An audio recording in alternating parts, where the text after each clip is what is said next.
Today, we're diving into the 4 main options for withdrawing from your pension in the UK. We'll go through detailed work-through examples for 3 of these options, so you can see how they work and what tax implications to expect. Stick around to the end, where we'll take a look at 2 methods to minimize both your taxes and your pension withdrawals. And we'll walk you through how the calculations are done. You don't want to miss that. If you find topics like this helpful, take a moment to subscribe for future content. Your support is very much appreciated. Now, before we dive into the details, let's quickly recap the tax advantages of pensions. First, it's important to remember that pensions offer tax relief on the way in. Secondly, the £60,000 annual pension allowance is very generous and, as a bonus, you can carry forward any unused pension allowance from the 3 previous tax years. Turning to withdrawals, pensions are exempt from capital gains tax, unlike general investment accounts. Importantly, you get 25% tax-free when you start accessing your pension, with a cap of £268,300. Finally, your pension falls outside of inheritance tax, but bear in mind that if you pass away after age 75, your beneficiaries might still have to pay income tax at the nominal tax rate. Let's get into the withdrawal options now. There are 4 main routes you can take. Withdraw the whole pension as cash. This option lets you take out your entire pension pot in one go. The catch? Only 25% is tax-free, and the remaining 75% is taxed as income. Uncrystallized Funds Pension Lump Sum, or UFPLS. This mouthful of an acronym refers to withdrawing smaller lump sums from your pension pot, as and when you need them. You get 25% of each lump sum tax-free, while the remaining 75% is taxed as income. But beware, using UFPLS triggers the Money Purchase Annual Allowance or MPAA, which reduces your future pension contributions from £60,000 to £10,000. Flexi-Access Drawdown, often just called Drawdown. This gives you more control, letting you draw an income from your pension pot while keeping the rest invested. You can avoid triggering the MPAA by only withdrawing tax-free lump sums when using Drawdown. Annuities. We won't cover this in today's video, but essentially, annuities convert your pension pot into a guaranteed income for life. This is attractive for those prioritizing a steady income. As with all things, the greater the certainty, the higher the costs. We'll be focusing on the first 3 options in detail, providing work-through examples and highlighting the tax implications. For all our scenarios today, I'll assume you have £400,000 in your uncrystallized pension that you've accumulated during your working years.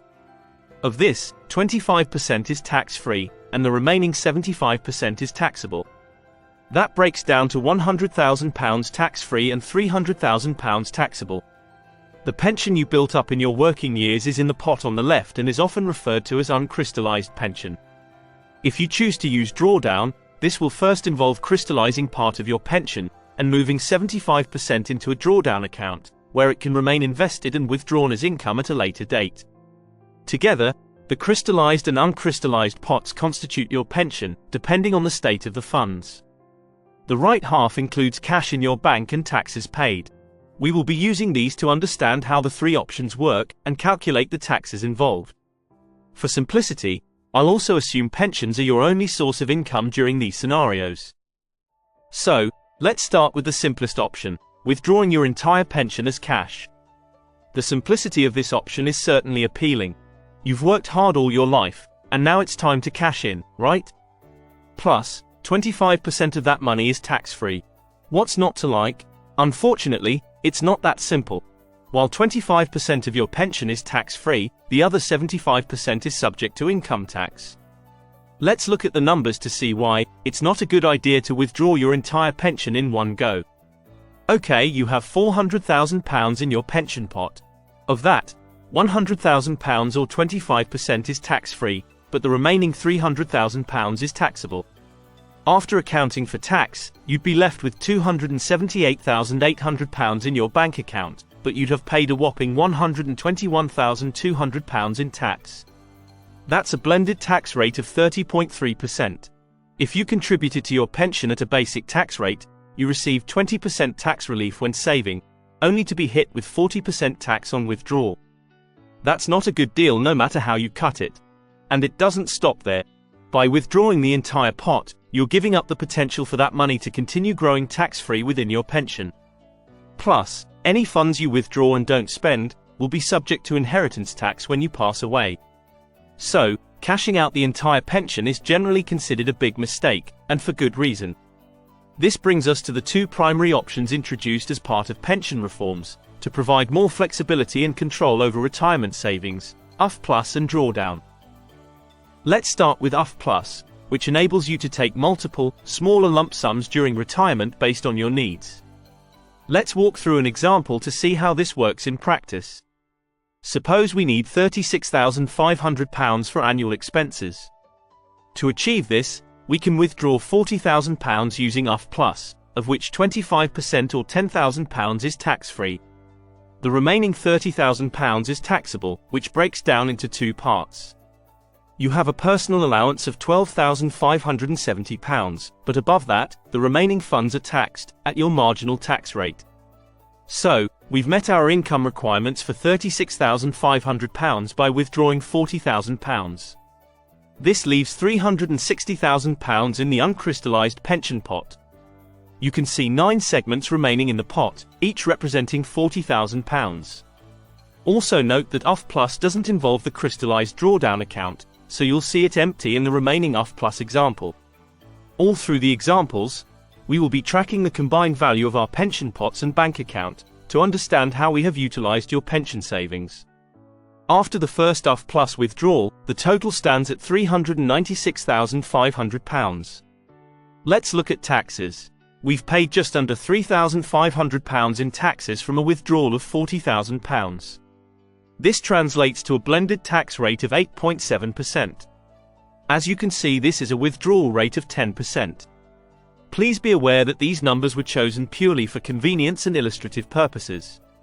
A word of caution: withdrawing taxable income triggers the Money Purchase Annual Allowance or MPAA, which reduces your annual pension allowance from £60,000 to £10,000.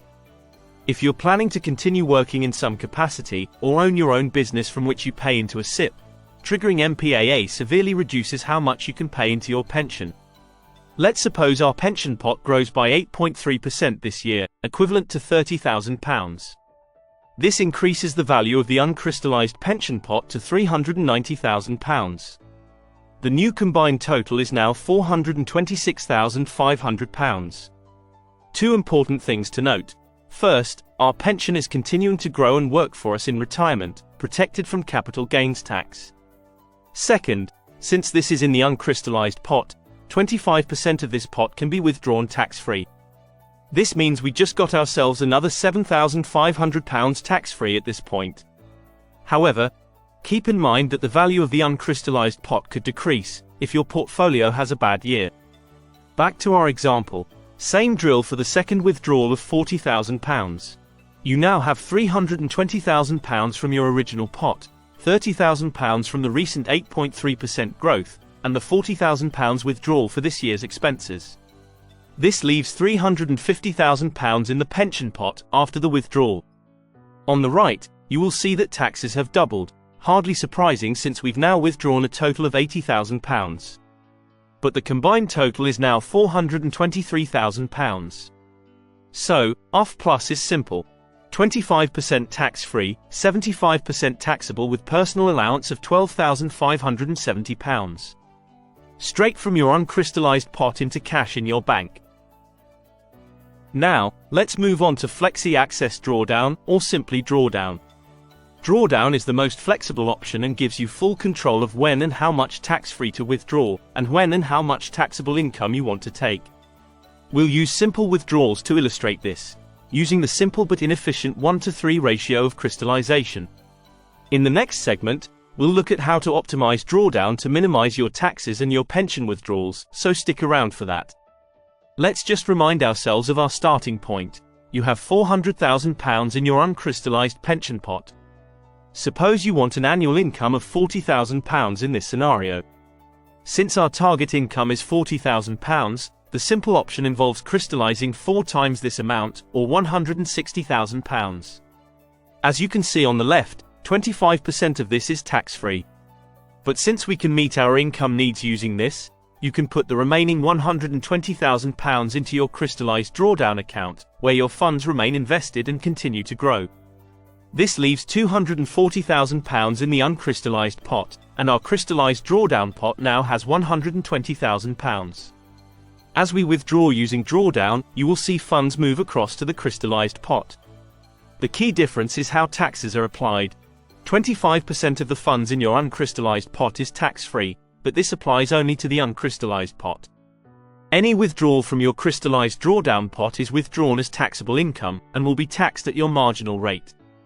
The combined value of your pension and cash in your bank after the withdrawal is unchanged, at £400,000. This is because withdrawing only the tax-free lump sum means your blended tax rate is 0%. Also importantly, MPAA is not triggered since you have not withdrawn any taxable income. This may not sound like a big deal, but if you still have a part-time job or own your company which contributes to your SIPP, maintaining the £60,000 annual pension contribution limit can make a significant difference to how soon you can achieve financial freedom. Moving on, we see the same 8.3% growth, which applies to both pension pots. We see an increase of £30,000 across both pots, the same as the UF Plus example. But mind you, the UF Plus example only received an income of £36,500. The combined value is £430,000, which is £3,500 more than the UF Plus example, which incurred taxes at 20%. Let's take another £40,000 tax-free. Same drill as before. At the same time, we move £120,000 into the crystallised drawdown account. Blended tax rate is still 0% since we've only been taking the tax-free lump sum. Let's fast forward the process, and apply a bumper 20% growth and adopt the same 1:3 ratio to crystallise the remaining pension funds. At this point, there are no more uncrystallised funds, and the funds have either been withdrawn as tax-free lump sum or moved into the crystallised pot.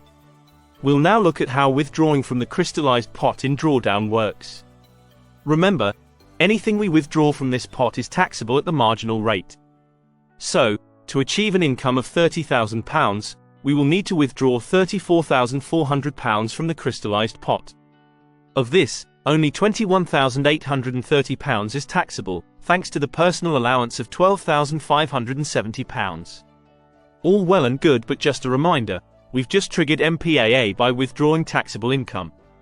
At this point, we have taken £122,570 tax-free, which is 30.6% of the original pension value of £400,000. Compare this to the whole pension withdrawal option, where you only get £100,000 tax-free. The best part is, we're far from finished with our withdrawals from the drawdown account. Now that you understand the basics of drawdown, let's look at two methods you can use to optimize your withdrawals. One way to optimize your drawdown strategy is to crystallize just enough of your pension each year to meet your income needs, while maximizing your tax-free cash. I'll include a link to Chris Bourne's excellent video in the description, where he explains how this works using really creative techniques. For example, if you want to withdraw £40,000 tax-free, the magic number here is £110,000, 25% of which is tax-free, so £27,500 goes in the bank. £82,500 or 75% goes into the crystallised pot.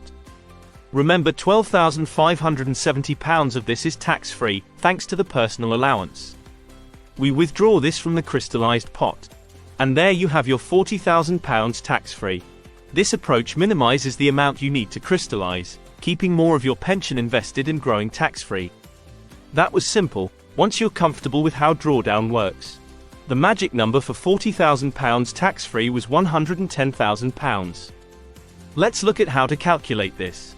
I will be rounding the numbers to keep things simple. First, you subtract the personal allowance from the target tax-free amount. Subtracting £12,570 from £40,000 gives us £27,500.